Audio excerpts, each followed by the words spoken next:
خب این هم اولین قربانی اداره برق.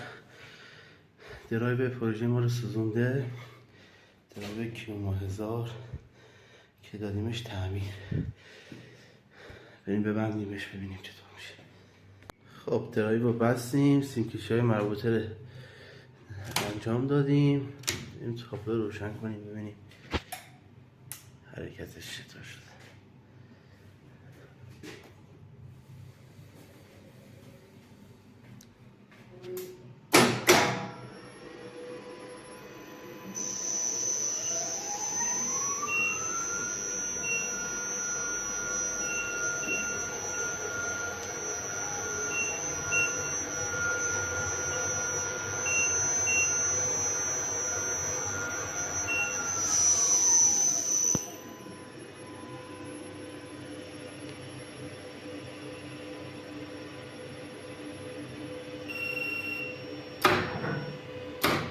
بسیار عالی، تمام شد.